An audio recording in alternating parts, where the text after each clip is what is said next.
Assalamualaikum warahmatullahi wabarakatuh. Perkenalkan, nama saya Farah Nuril Alfia dari kelas PGMI 3A dengan NIM 2481070028. Di sini saya akan menjawab beberapa pertanyaan UTS mata kuliah perencanaan pembelajaran. Soal yang nomor 1 yaitu jelaskan mengapa perencanaan pembelajaran dianggap sebagai blueprint dalam proses pembelajaran di MI atau SD. Berikan contoh konkret bagaimana perencanaan yang baik dapat mempengaruhi hasil belajar siswa. Jawabannya, perencanaan pembelajaran disebut sebagai blueprint karena berfungsi sebagai pedoman utama bagi guru dalam melaksanakan kegiatan belajar mengajar agar kegiatan belajar mengajar berjalan dengan efektif dan terarah. Melalui perencanaan yang baik, guru dapat menentukan tujuan, materi, metode, media, serta evaluasi yang sesuai dengan karakteristik peserta didik. Tanpa adanya perencanaan, pembelajaran cenderung tidak terstruktur dengan baik dan sulit mencapai hasil yang optimal. Sebagai contoh, guru kelas 4 MI yang mengajarkan tema energi dan perubahannya dapat menyiapkan rencana pembelajaran dengan kegiatan eksperimen sederhana menggunakan kincir angin mini. Dengan perencanaan yang matang, siswa lebih mudah memahami konsep energi melalui pengalaman langsung, sehingga hasil belajar mereka itu meningkat. Pertanyaan nomor 2. Analisislah perbedaan mendasar antara kurikulum Merdeka dan kurikulum sebelumnya, K13, dan dalam konteks pembelajaran di MI atau SD. Bagaimana prinsip diferensiasi instruction dalam kurikulum Merdeka dapat diimplementasikan dalam perencanaan pembelajaran? Jawabannya, kurikulum 2013 berorientasi pada standar isi nasional yang bersifat seragam untuk semua peserta didik. Sedangkan kurikulum Merdeka memberi keleluasaan bagi guru untuk menyesuaikan pembelajaran sesuai dengan karakteristik, kebutuhan, dan minat siswa.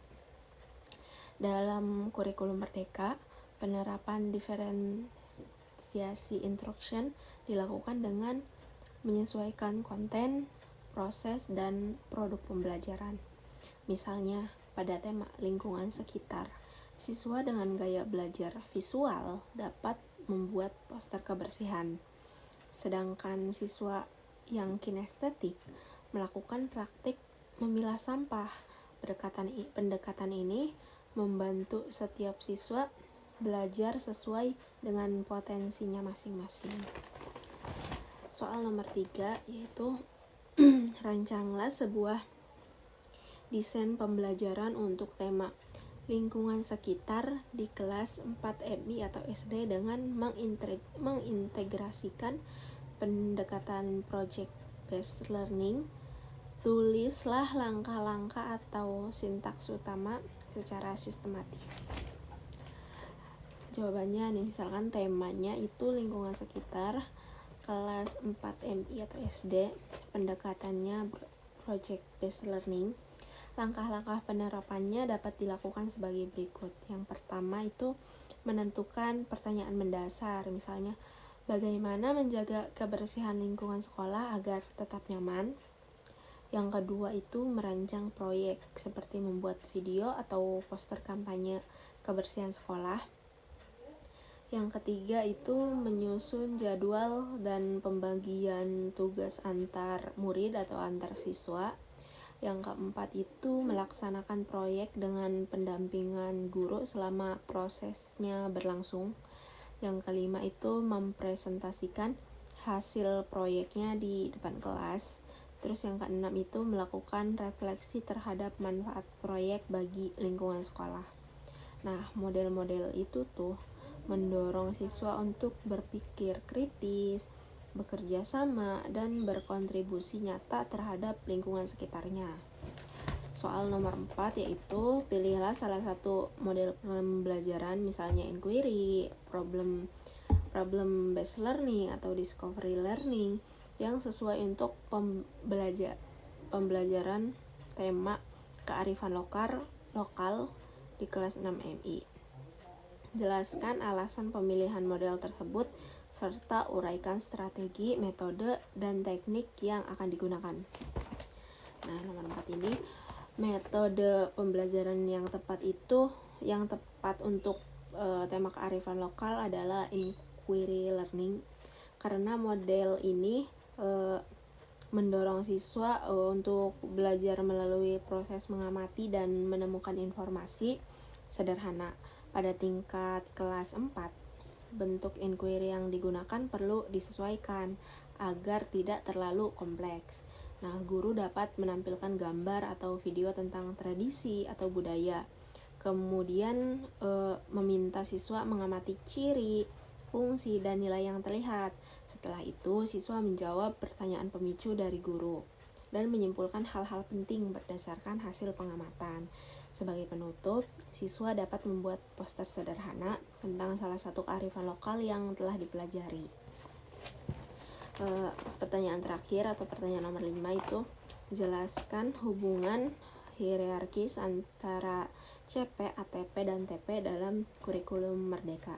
Analisis mengapa pemahaman terhadap 3 komponen ini penting dalam perencanaan pembelajaran. Berikan contoh konkret untuk mata pelajaran matematika dengan topik bangun ruang di kelas 6 MI yang menunjukkan alur dari CP, ATP, dan TP. Nih, dalam kurikulum Merdeka, capaian pembelajaran atau CP adalah rumusan kompetensi yang diharapkan dikuasai oleh siswa di akhir fase pembelajaran. Alur tujuan pembelajaran atau ATP merupakan penjabaran CP ke dalam urutan tujuan yang lebih spesifik, dan tujuan pembelajaran atau TP yaitu merupakan penjelasan hasil belajar yang ingin dicapai pada setiap pertemuan. Ketiganya memiliki hubungan hierarkis yang berurutan dari CP ke ATP lalu ke TP. Pemahaman hubungan ini penting agar guru dapat merancang pembelajaran yang terarah, berkesinambungan, dan sesuai dengan capaian kurikulum. Contoh CP, ATP, dan TP dari mata pelajaran matematika kelas 6 dengan tema bangun ruang. Yang pertama itu CP, siswa mampu menghitung volume dan luas permukaan bangun ruang sederhana. Lalu ATP-nya mengidentifikasi bentuk bangun ruang, menghitung volume kubus dan balok, serta menerapkannya dalam konteks kehidupan sehari-hari. Lalu ada TP, yaitu siswa dapat menghitung volume kubus menggunakan rumus sisi kali sisi secara tepat. Sekian dari saya. Assalamualaikum warahmatullahi wabarakatuh.